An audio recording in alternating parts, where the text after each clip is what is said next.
नमस्कार. सौ लीला गोळे लिखित शांती ब्रह्म ही श्री एकनाथ महाराजांच्या जीवनावरील कादंबरी आपण वाचत आहोत. आज आपण 35व्या प्रकरणाला सुरुवात करतो आहोत. नित्याच्या सवयीप्रमाणे गिरिजाबाई ब्रह्ममुहूर्तावर जाग्या झाल्या. अंथरुणावर बसून त्यांनी चिपळ्यांच्या मधुर तालावर एकनाथांचा अभंग म्हणायला सुरुवात केली. जन्मोजन्मी आम्ही बहुत पुण्य केले, मग त्या विठ्ठले कृपा केली. भ्रमर सुवासी मधावरी मासी, तैसे त्या देवासी मन माझे. माहेरी आलेल्या गोदा गंगा तिथेच झोपल्या होत्या. पहाटेच्या वेळी नादमधुर स्वर साखर झोपेची गोडी वाढवत होते. डोक्यावर पांघरून घेतलेली गंगा मनात हसली. तिला वाटले, आई म्हणते तैसे त्या देवासी मन माझे, पण खरे म्हणजे तिचे मन हरीपाशीच आहे. काय ही आईची वेडी माया. लहान वयातच मी लग्न होऊन पैठणपासून इतकी लांब राहते, पण माझ्यासाठी आई इतकी झुरत नाही. शेवटी मुलगा तो मुलगा आणि मुलगी ती मुलगी हेच खरे. अभंग म्हणून संपला. गिरिजाबाईंनी उठून सर्वांच्या अंगावरची पांघरुणे सारखी केली. वेळ काही सरकता सरकत नव्हता, म्हणून त्यांनी चुलीला पोतेरे घालून स्वयंपाकघराचा केर काढून घेतला.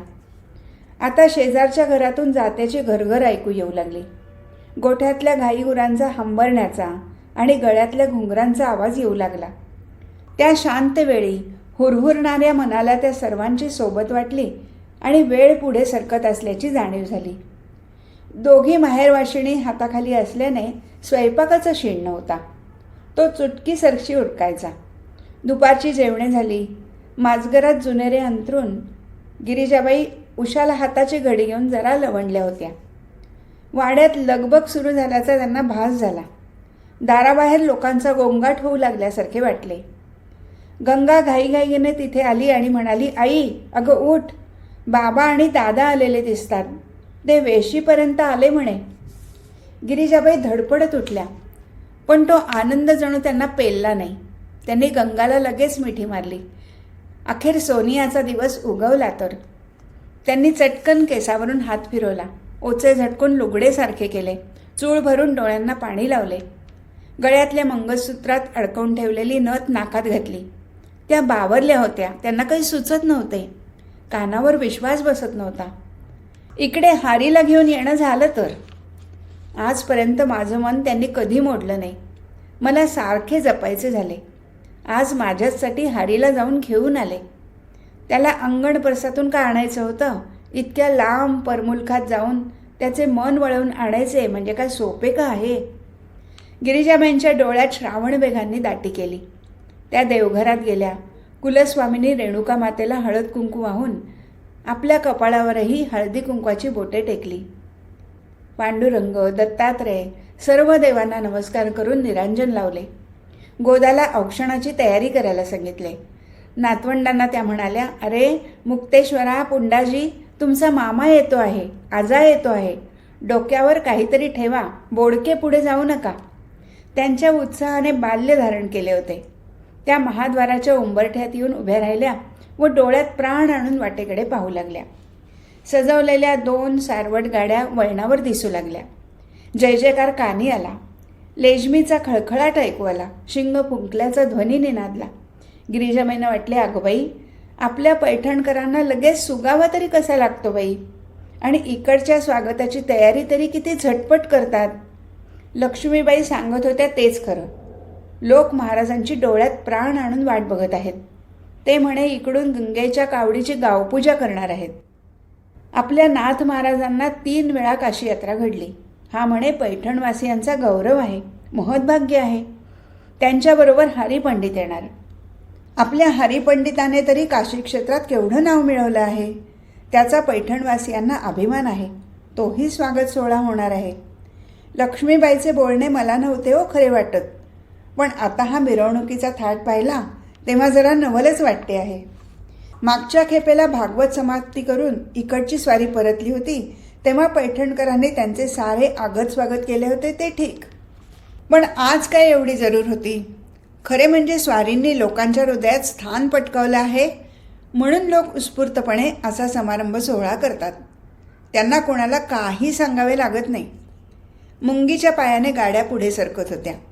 पावला पावलांवर लोक त्यांच्या गळ्यात पुष्पमाला घालत होते, सुवासिनी ओवाळत होत्या. भोळे बाबडे जीव रस्त्यात लोटांगण घालत होते. हा सोहळा पाहायला 2 डोळे पुरत नव्हते. गिरिजाबाईंना हा सुखावेग सोसेना. त्यांच्या दोन्ही बाजूला गोदा गंगा उभ्या होत्या. त्यांच्या खांद्यावर हात देऊन गिरिजाबाई कशा बशा उभ्या राहिल्या. गाड्या दाराजवळ थांबल्या. गोदाने सर्वांच्या पायावर दूध पाणी घातले. कुळवाडणीने पत्रावळीवरचा भात ओवाळून टाकला व गंगाने सर्वांना दारातच औक्षण केले. ज्या हरीला पाहण्यासाठी जीव आसूसला होता, मनाची अहोरात्र तडफड चालली होती, तो हरी प्रत्यक्ष समोर येऊन उभा राहिला तरी आईची नजर भिरभिरत होती. आपल्या नजरेवर त्यांचा विश्वासच बसत नव्हता. आईला नमस्कार करण्यासाठी हरिपंडित वाकला, पण त्याच क्षणी आईने त्याला मिठीत घेतले. एखाद्या लहान मुलासारखा तो आईच्या कुशीत शिरला व रडू लागला. माऊलीची अवस्था तर शब्दापलीकडची होती. तिला सारं ब्रह्मांड डोलल्यासारखं वाटत होतं. बांधल्या तळाचा फुटलासे पाट अशी तिच्या आनंदाची अवस्था झाली होती. तिच्या आनंदाने चौकूर उधळून जणू जल्लोष केला होता. या माऊलीने लेकराच्या गालावरून, डोळ्यावरून, डोक्यावरून पुन्हा पुन्हा हात फिरवला. त्याला गोंजारले. दोघेही मायलेकरे वात्सल्यपुरात वाहून गेली होती. हा भेटीचा सोहळा पाहून साऱ्यांचे नेत्र वाहू लागले.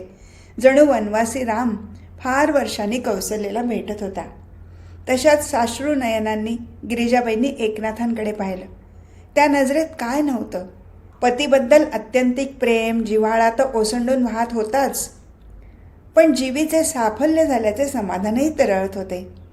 एकाच कुटुंबातील एकाच रक्ताची माणसे, पण आज त्यांची एकमेकांशी ओळख करून दिली जात होती. चिमुकला बोबडे बोल बोलणारा प्रल्हाद, दुपट्यातच असलेला मेघश्याम चांगलेच मोठे झाले होते. तिसरा राघोबा तर सर्वांनाच नवखा होता.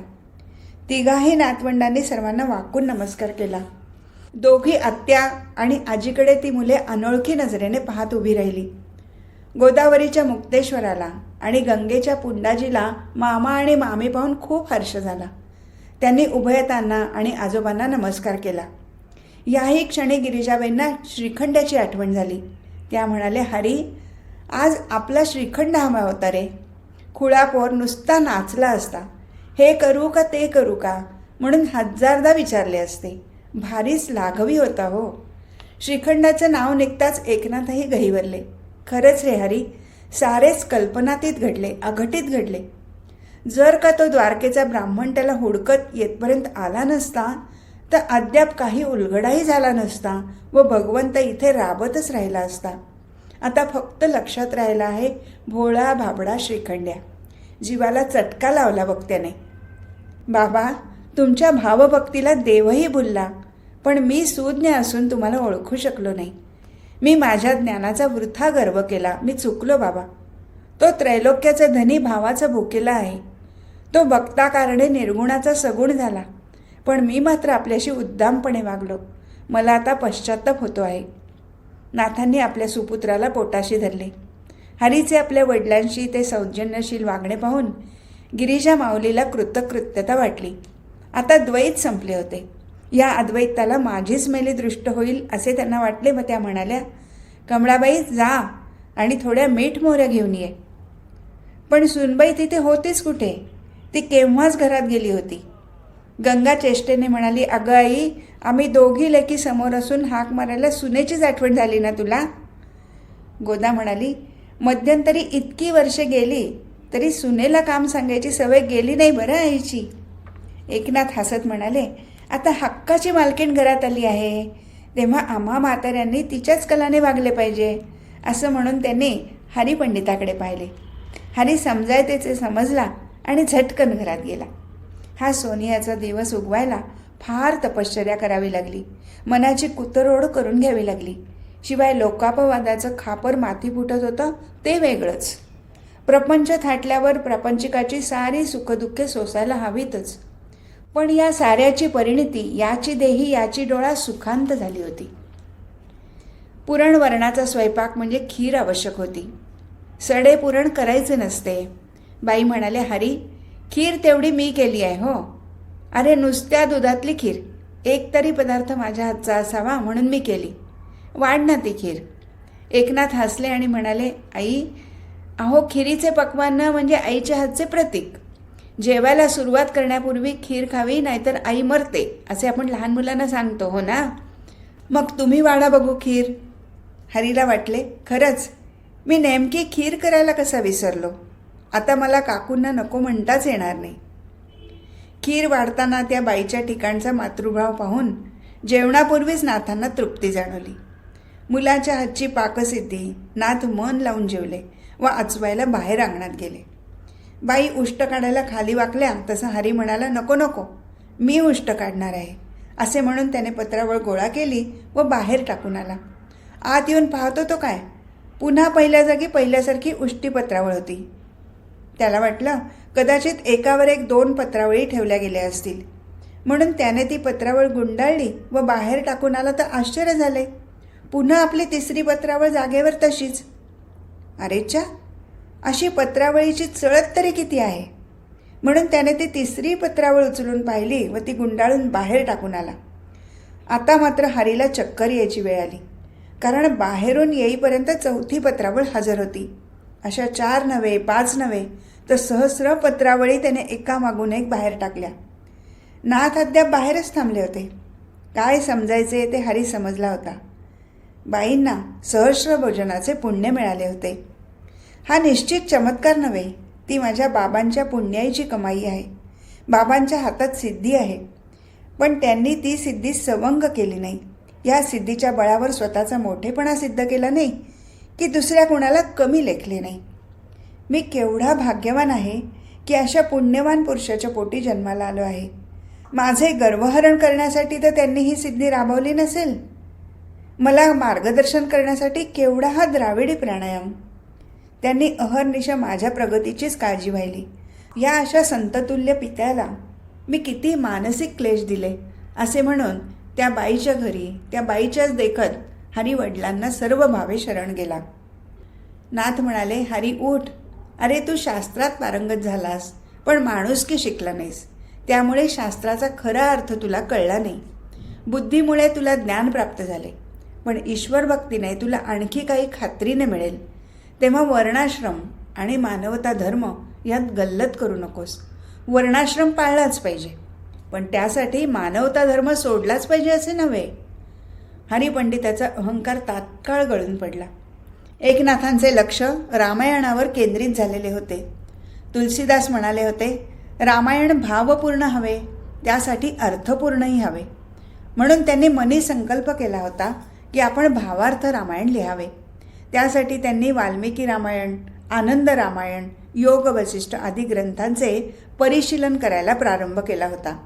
त्यातले बरेचसे प्रसंग आणि आधार त्यांनी मनाच्या गाभाऱ्यात साठवले. पुत्रास वचन दिल्याप्रमाणे आता देवळाच्या सभामंडपात नाथांची होणारी प्रवचने कीर्तने थांबली होती. पण म्हणून काही एकनाथांची ती सवय तुटली होती असे म्हणता येणार नाही. आता ते आपण वाचलेल्या रामायणातल्या गोष्टी माजघरात बसून सांगू लागले. तिथले श्रोते म्हणजे हरीची 3 मुलं, गिरिजाबाई आणि गावबा. गावबा वरवर अर्धवट, खुळा, बावळा आणि पुरणपोळी ओरपणारा दिसला तरी अंतर्यामी चांगलाच उजळून निघत होता. श्रवण भक्ती आणि नामस्मरण भक्ती एकावेळी त्याला चांगली जमू लागली. संत सहवास लाभल्यामुळे व सत्संगती झाल्यामुळे त्याच्यात आमूलाग्र फरक पडत चालला होता. एकनाथांकडे आल्यापासून त्याचे जणू करंटे पण नाहीसे झाले. त्याचे भाग्य उजळले.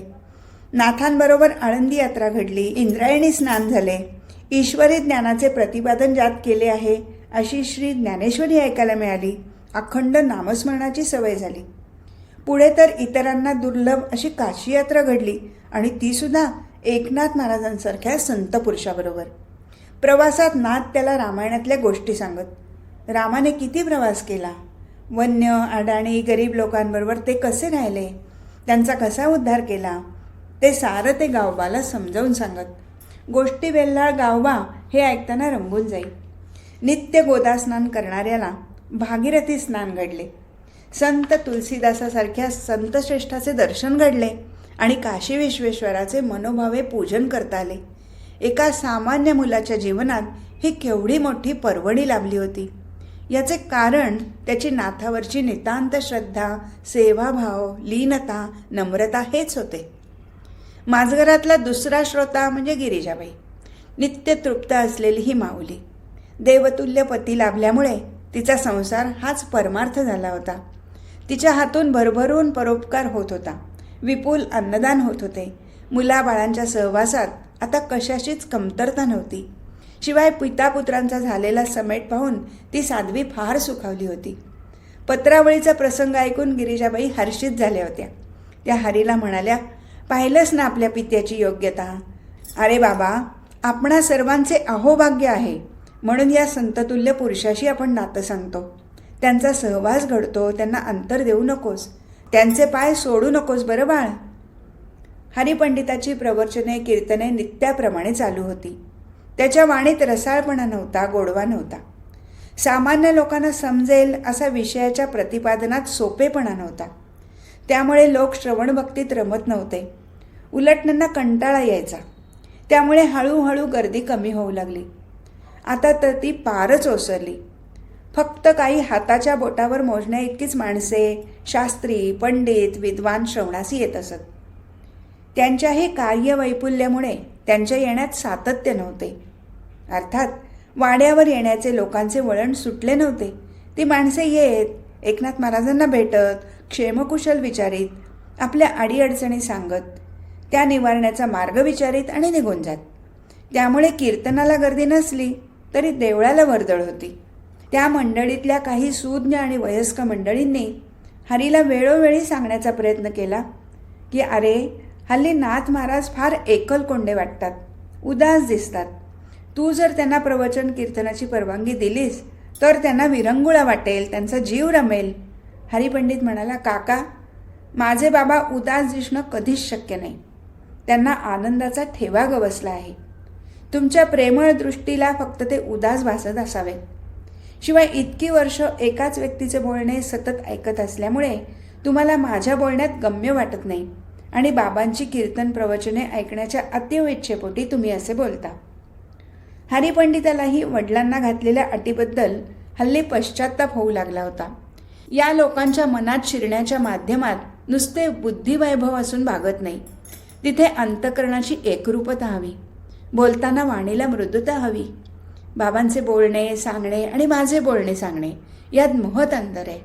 माझ्यापाशी बऱ्याच गोष्टींचा अभाव आहे. लोक म्हणतात त्याप्रमाणे बाबांना पुन्हा कीर्तन प्रवचन करायला सांगावीत व आपण आपल्या अध्ययनात गुरफटून जावे. एकनाथ म्हणाले, मुला, आता वयापरत्वे हा वाग्यज्ञ मला झेपेल असे वाटत नाही. तुझी सेवा चालली आहे तेच ठीक आहे. पुत्राला पुन्हा एकदा पित्याच्या मोठेपणाची जाणीव झाली. बाबा प्रवचनाला सेवा म्हणतात, कीर्तनाला वाग्यज्ञ म्हणतात, पण मी मात्र या सर्वाला माझ्या बुद्धीचे, अभ्यासाचे प्रामाण्य मानतो, फलश्रुती मानतो. आम्हा दोघात केवढीही तफावत. ही दरी बुजवू म्हटले तरी बुजवता येणार नाही. मला त्यांचा कितीही सहवास लाभला तरी माझ्या अंतर्मनात इतका व असा पालट होणार नाही. हे प्रकरण इथेच संपलं. हरिओम तत्सत.